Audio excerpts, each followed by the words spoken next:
We're going to talk about MLA format, and I'm going to simultaneously talk about the details of MLA, but I'm also going to show you how to do it on the computer. I am going to use Microsoft Word. You can format MLA in Google Drive. You can format MLA in Pages if you use a Mac.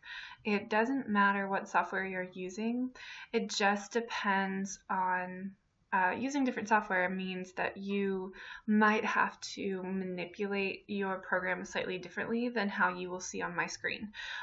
If you're having trouble finding the right buttons to push and this video isn't helpful for you because you aren't using Microsoft Word, then I would say easy plan is just go to YouTube and type how to do MLA format in Pages or how to do MLA format in Google Doc.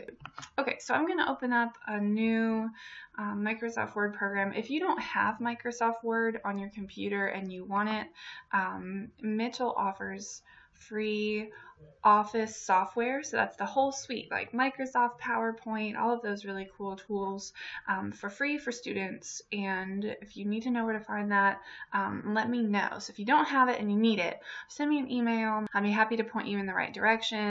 So here I am, I'm in Microsoft Word, and I'm just going to kind of walk you through what I do when I format, and then I'll try to remember some other details. If you have questions, you guys know what to do. Okay, so here I am, the page is blank, and the very first thing that I'm going to do is change the font and the size. So I'm going to change my font to Times New Roman size 12. MLA does not require that you format in Times New Roman. Your size does have to be 12, but you can use any font according to MLA. However, for this class, I would like you to use Times New Roman, especially when we're talking about page length for your essays, because somebody who's writing in one font style might end up writing 1.5 pages, but if you change it to a different style, it will look like 2 pages. So for this class, you have to use Times New Roman. That is something that I request of you. All right, so I've got Times New Roman. I've got size 12. If you don't see the toolbar here like I see, then you might be in the wrong tab. I'm in the Home tab. And I'm going to go ahead and type my first name on the first line. So I'm pushing the backspace key. I should be on the very first line of this page. And I'm going to type my first name, so you would type your name. Okay. And then before I enter down to a new line, I'm going to check my spacing, because in MLA format, you want everything to be double spaced. So in order to do that, I'm going to go here, I'm going to press 2.0, which stands for double space.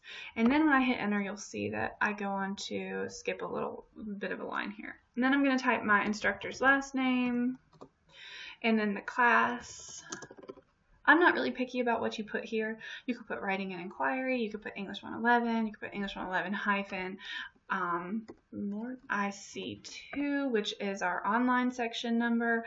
It doesn't matter to me, but what does matter to me is the date. So I'm super, super picky about how you format dates in MLA format, because the date should look like, if today is the 11th of January. If I'm writing this for today, I should write 11 space January space 2019. Now I want to show you something that pops up on my screen. What I have here is a preset, and it says January 11th, 2019. So if in my head I'm used to just clicking enter whenever I see like autofill or something like that, then I get something that looks like 11 January 11, 2019. And I just want to point this out to you guys so that you're careful not to do this, because your date should be 11 January 2019. We are very used to writing January 11, 2019, but that is not MLA format, so you have to get out of the habit of that. But I'm very picky about dates, and I will absolutely take off points if your date is not formatted in MLA in this way. So I'll always remind you how to do it. But so this is the basic header information that goes in the top corner of your screen, as you see here. And if I checked, which I don't usually check, but you can check, if I check the margins, I would notice that they're normal. They're not narrow, they're not moderate, they're not a little bit too wide. They should be normal at 1-inch margins on all 4 sides. Okay, so the other thing that I want to do is insert a header in this section of my document. So you'll notice that you see a dotted line here, and that tells you everything above the dotted line is the header part of your document, and everything below the dotted line is the body part of your document. And if I wanted to toggle between typing in the header versus typing in the body, I need to double click in the section I want to be in. So here, double click, and now I can type in the body, double click, and now I can type in the header. Your header is your last name and your page number, and it goes on the right hand side of the screen. Okay, so I want to insert a page number at the top of my page, and I'm going to select plain number 3 because that's the one that's on the right hand side.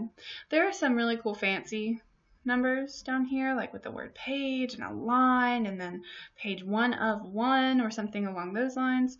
Those are way too fancy for our purposes. You need just a standard number. So you pick plain number 3, and then you type your last name and a space. And you'll notice that even though I already changed my document to be in Times New Roman size 12, the header doesn't know that. So you have to highlight the whole thing and then change it again. Times New Roman size 12. I'm picky about this as well. I can tell if a page number is not in the right font. So just be aware of what you're highlighting and that it is changing as you make those selections. You can confirm that you've inserted the page number correctly because let's say you go down to a new line, you center it, you type your title, new line, come back to the left hand side and indent so that you can start your paragraph. You can check by inserting a page break, and when you insert that page break you should see your header go to page 2. The reason, if you see the page break and you notice that the header does not go to page 2, the problem is not with the header, it's just with how you put that page number in there.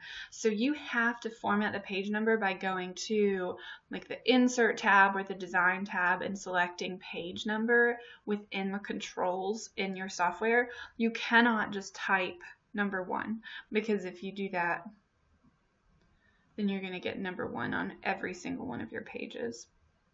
And this is the basic MLA format, and this is all I really want to talk to you guys about in this lecture. So if you have any questions, let me know.